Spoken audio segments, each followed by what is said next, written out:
Aí sim, minha galera abençoada. John Olok na voz. E hoje a gente vai desenrolar uma das histórias mais doidas, emocionantes e cheias de poder de todo o Novo Testamento. É um milagre que não é só uma cura, é uma ressurreição. É Jesus olhando para a morte na cara e falando: aqui quem manda sou eu. Pega a visão. Hoje a gente vai falar da ressurreição de Lázaro, uma história que tem de tudo: amizade, doença, morte, choro, desespero, uma pitada de bronca em Jesus e o milagre mais sinistro de todos, que foi a gota d'água para os inimigos dele. Se você já passou por uma situação que parecia sem esperança, que parecia que já era, já esmaga o like aí embaixo e se inscreve, porque a fita de hoje vai te mostrar que Jesus tem o poder de chegar atrasado na hora certa e chamar a vida de volta do túmulo. Bora nessa! Se liga nessa fita que tá lá em João capítulo 11. Jesus tinha uns parças de fé em uma cidadezinha chamada Betânia. Eram 3 irmãos, Marta, Maria e Lázaro. A casa deles era tipo o point de Jesus, um lugar de descanso e amizade verdadeira. Um dia, a treta aperta. Lázaro fica doente, mas não era uma gripezinha não. O bagulho era sério. As irmãs desesperadas mandam um recado para Jesus que estava em outro rolê. Senhor, eis que está enfermo aquele a quem amas. Repara na delicadeza do recado. Elas nem pedem para ele vir curar, elas só avisam, confiando que o amor de Jesus por Lázaro seria suficiente. E a resposta de Jesus? Ele ouve o recado e manda essa: esta enfermidade não é para a morte, mas para a glória de Deus, para que o Filho de Deus seja glorificado por ela. E aí, meu parceiro, vem a parte que buga a nossa mente. A Bíblia diz que mesmo amando Marta, Maria e Lázaro, Jesus ficou ainda 2 dias no lugar onde estava. Quê? Tá ligado na agonia? O amigo dele tá morrendo e ele resolve dar um tempo? Isso aqui é ouro, anota aí. O tempo de Deus não é o nosso. A demora de Jesus não é descaso, é propósito. Ele estava esperando o momento perfeito para realizar um milagre muito maior do que uma simples cura. Depois dos 2 dias, ele vira para os discípulos e fala: bora voltar para a Judéia.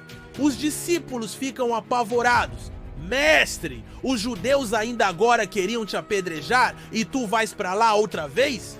Aí Jesus explica: o nosso amigo Lázaro dorme, mas vou despertá-lo do sono. A galera meio lerda achou que era sono mesmo.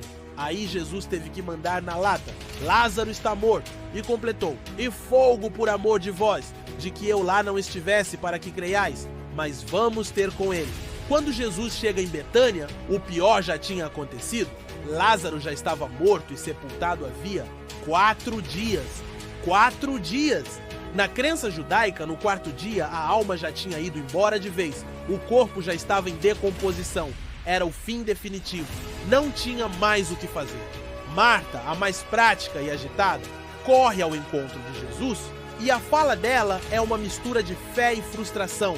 Senhor, se tu estivesses aqui, meu irmão não teria morrido. É o famoso e se, né? Mas ela completa: mas também sei que mesmo agora, tudo quanto pedires a Deus, Deus te concederá. E Jesus responde com uma das declarações mais poderosas de toda a Bíblia: teu irmão há de ressuscitar. Marta, pensando na ressurreição do fim dos tempos, diz: eu sei que ele vai ressuscitar na ressurreição, no último dia.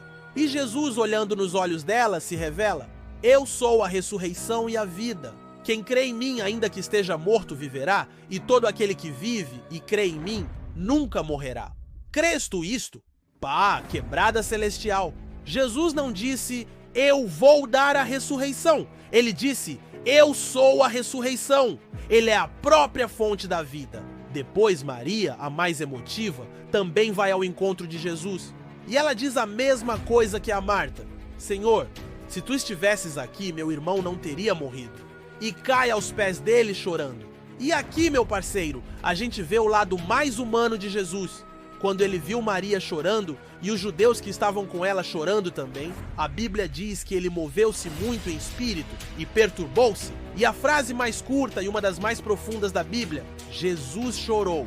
Depois que eu entendi isso, Jesus chorou não porque Lázaro estava morto. Afinal, ele sabia que ia ressuscitá-lo.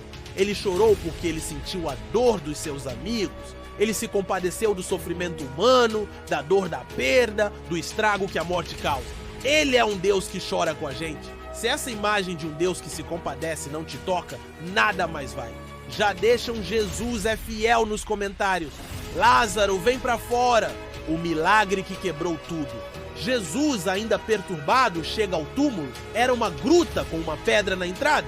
E ele dá a ordem, tirai a pedra. E a Marta, em a prática, entra em pânico de novo. Senhor, já cheira mal porque é de 4 dias? Ela estava dizendo, Jesus, não faz isso. Já tá podre, vai ser vergonhoso. Ela queria o milagre, mas estava com medo do processo. E Jesus dá um puxão de orelha nela com amor. Não te hei dito que se creres verás a glória de Deus? Então, tiraram a pedra. E Jesus, antes de fazer qualquer coisa, orou em voz alta. Não porque ele precisasse, mas para que a multidão ouvisse e cresce. Pai, graças te dou, por me haveres ouvido. Eu bem sei que sempre me ouves, mas eu disse isto por causa da multidão que está em redor, para que creiam que tu me enviaste. E depois da oração, ele bradou com uma voz que deve ter feito o inferno tremer. Lázaro, vem para fora. Imagina a cena, o silêncio, a expectativa. E de repente da escuridão do túmulo sai o defunto. O cara que estava morto e cheirando mal há 4 dias, sai andando todo enfaixado com os lençóis de sepultamento, com o rosto coberto por um lenço. A galera deve ter ficado em choque, paralisada. E Jesus, na maior tranquilidade, dá a última ordem: desligai-o e deixai-o ir. Ele chamou o homem de volta à vida e convidou a comunidade a participar da libertação dele, tirando as amarras da morte. O resultado desse milagre foi uma divisão. Muitos dos judeus que viram aquilo creram em Jesus. Não tinha como negar. Mas outros, os fiscais da fé, correram para contar tudo aos fariseus.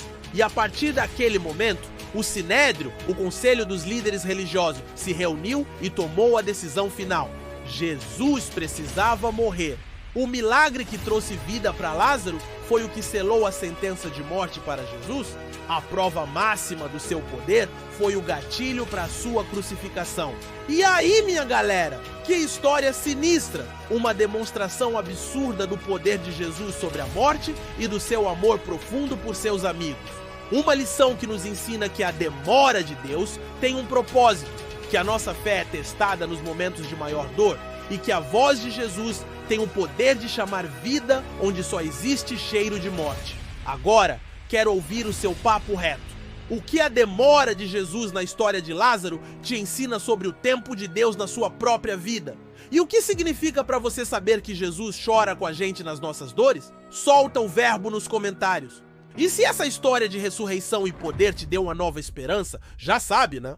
Dá aquela moral monstra, curte, se inscreve e ativa o sininho. Tamo junto. Paz!